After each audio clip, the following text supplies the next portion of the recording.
again, YouTubers. So today we are sitting down to talk about my weight loss update at the 4-month mark. We are going to talk about how I use intermittent fasting, how I do low carb, and how I do the low carb using things such as Home Chef, which is a food delivery service, and how for the last 2 months I have been focusing on the food portion of this and not as much on the workout portion of my weight loss. Before I get too far into this video, I do want to mention I will be 45 in January. I am 5'6". I am currently 147.4 pounds, and I am not a nutritionist, a doctor, a personal trainer. This is simply just what has worked for me thus far in my own personal journey. So if you're interested about my journey, I will post a link up here somewhere that takes you back to the very first video that I did at the beginning of last year, kind of talking about my weight loss journey thus far. And then I also have a 2-month update when I had been in Cape Cod for the summer and what I did all during the summer. This video is now going to be a video about what I've done since I've been home back here in Maryland. Schedules have changed, MJ's in school, Marty's in and out, we do more dinners at home, things like that. So since I've been home, first of all, I don't have a treadmill at this house. I have a treadmill at the house in Massachusetts, but at this house, I do have a gym membership. However, I am gonna preface that with saying, I have only been going to 1 class a week. That is my step class. It is my favorite class. I love the instructor, I love the class. I won't miss it unless there's a reason why I can't get there. But I used to go to the gym every single day and do some sort of cardio class, some sort of weightlifting class, some sort of, all body class. And I kind of found that when I was doing that, I was so focused on what the class was I was doing, and I didn't pay attention to my food and how I was eating and what I was eating. And really for my body, I have learned that I really need to focus on my food in order for me to lose and maintain my weight loss. Now, at the beginning of the summer, I was at 160 pounds. And with that, when I did my last update, my how I lost 10 pounds in 2 months video, when I did that video, I was at 150 pounds. I think I was at like 150.8, if I remember correctly. And now I am at 147.4 as of today.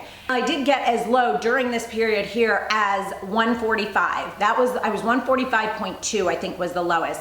And I do talk about all of this weekly. I weigh myself weekly every Friday, and I talk about it on my Instagram stories. That being said, that was the lowest I had been. When I got to that weight was literally the second week that I had gone back to doing cardio, meaning adding the step class back in. So I do know that long term, in order to maintain my body weight and to continue to lose somewhat, I'm not looking to get down to I'm not looking to try and be a size 0, but I am looking to be around the 140 to 145 range as far as my weight. So that being said, I do know and I am aware that I do need to start bringing back in that cardio, and I'll talk more about that in just a little bit. So that 145 was kind of a little bit of a fluke thing because I was still trying to focus on my food. However, that being said, it was the start back of the cardio and things like that, and it really showed me that I do need to have cardio and exercise involved in order to continue to lose weight. The main thing I do, and I don't consider it to be a diet, it is a lifestyle change, is I do intermittent fasting.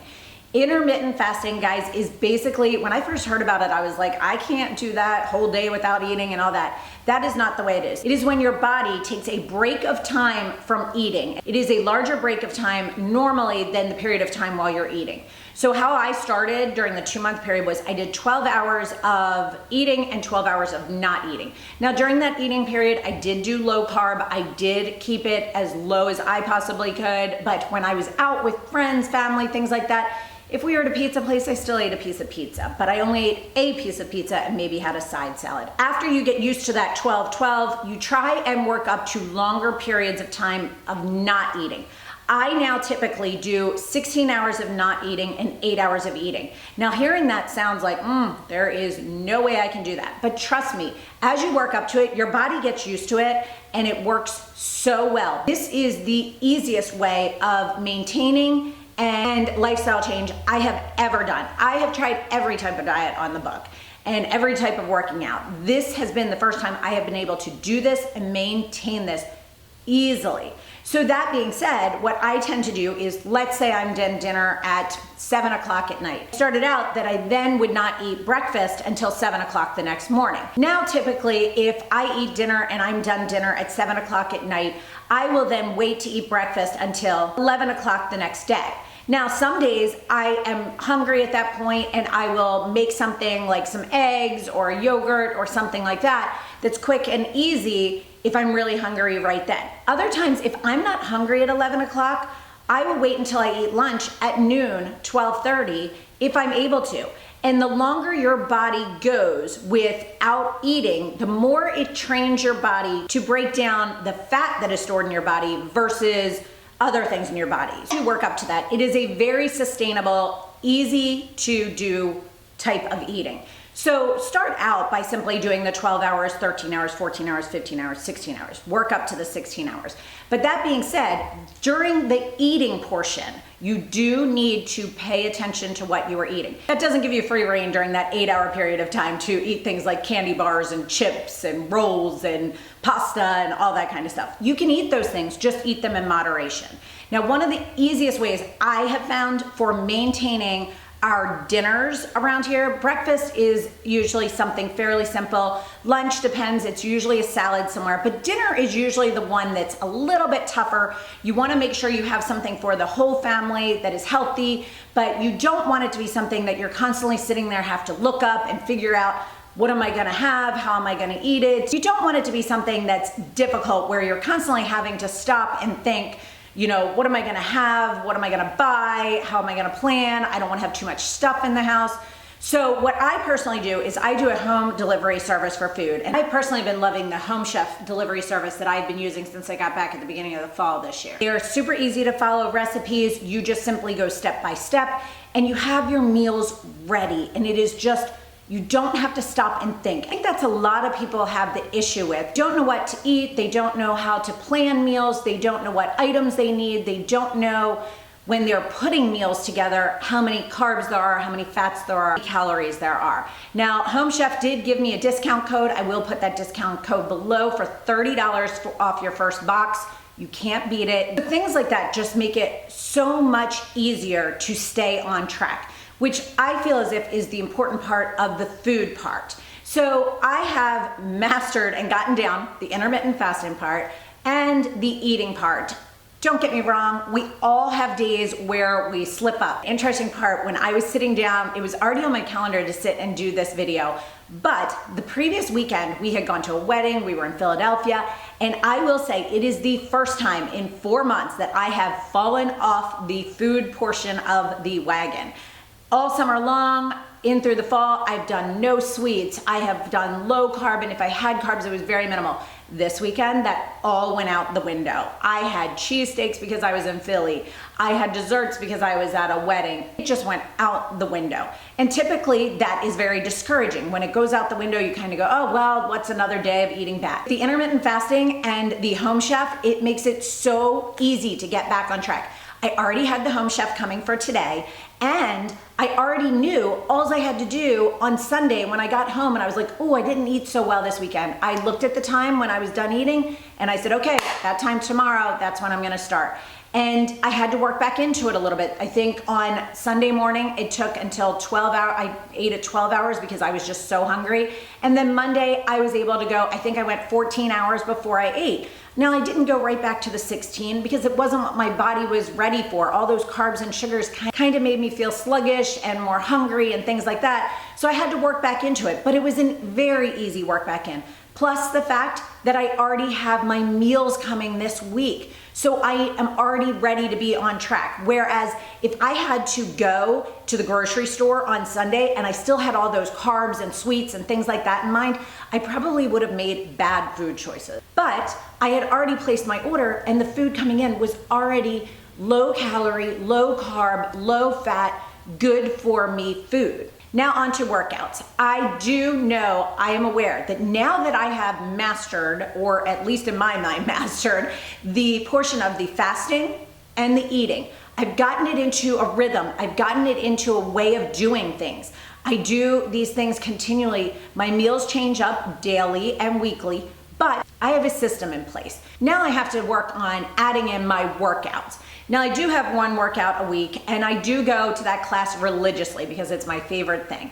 However, I think I'm gonna start weekly adding in one more class. So I'm gonna do, maybe next week I'm gonna start by adding in an additional class during the week. Or if a class doesn't work out because I couldn't get into it or something, just going, making that effort to do 30 minutes, quick, get it over, get it done with. Now, another thing I will mention is anytime I am working out, I try to do what is considered cardio fasting.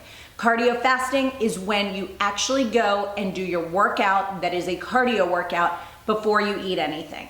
And now some people cannot do this. I have no problem with doing this. So I typically, using my step class day as an example, I get up, I have my cup of tea. I usually have 2 cups of tea. With that, I have no creamer in it, no anything. I have my cup of green tea with my 1 package of stevia, my apple cider vinegar in it, and I do put collagen peptides in it, which do have calories to it. However, I go with the formula of intermittent fasting that as long as it is under 50 calories during that fasting period, it's fine. So I have my cup of tea during the morning, and there are multiple different ways people think of this. Some people think you can have nothing but black coffee and tea. I have found that having that cup of tea with the collagen in it does not hurt me. It doesn't make a difference. I tried a couple weeks without it. I didn't notice a difference. So that for me is something that I do every morning. The days I'm going to step class, I get MJ ready, get him on the bus, and then I leave for step class. I take my water with me and I have that. And then when I am done that class, I come back home, and that is when I then eat breakfast. So it's very easy for me to do. Some people cannot do that. So be aware and take note and pay attention to how your body feels. If you cannot do that, don't do it. Cardio fasting is really good because it burns those extra fats and things like that because you haven't put any food in your system. So it's actually attacking that stuff that was already sitting in your system versus attacking what you just ate. I'm in the process of adding that back in. Next thing I'm gonna have to do is learn to maintain this. Once I get to that 140 to 145 range, then I will work on maintaining. That's not even something I'm looking at yet. But I will continue to do updates for you guys every 2 months because I feel like 2 months is a good gauging period of how something is working and how things have changed and what I've added in or what adjustments I have made. Plus, the next 2-month one will be after the holidays, Halloween, Thanksgiving, and Christmas. So if I do that update video for you guys then, maybe I'll put it into the new year, kind of even encompassing that in. That'll be the next update. And I think that's a really good tell of how I get through those holidays using these systems that I have found have worked for me. Another thing that people ask me all the time is what my favorite workout gear is. You guys are asking me that right and left. The last video I did about my weight loss, it was a big question. So I will show you what I am wearing off to the sidebar, but Zella is my go-to brand. I love their leggings, I love their tops, I love their sports bras, I love everything by Zella. That is my go-to. So I hope you guys have found this video on my weight loss journey and my intermittent fasting journey helpful. If you have not yet subscribed, please do so. And as always, guys, if you have any questions, please post them below. I love chatting with you guys about all of this. If you have a method that has worked for you, I would love to hear about that as well down below. And as always, guys, thanks so much for watching and have a great day. Bye.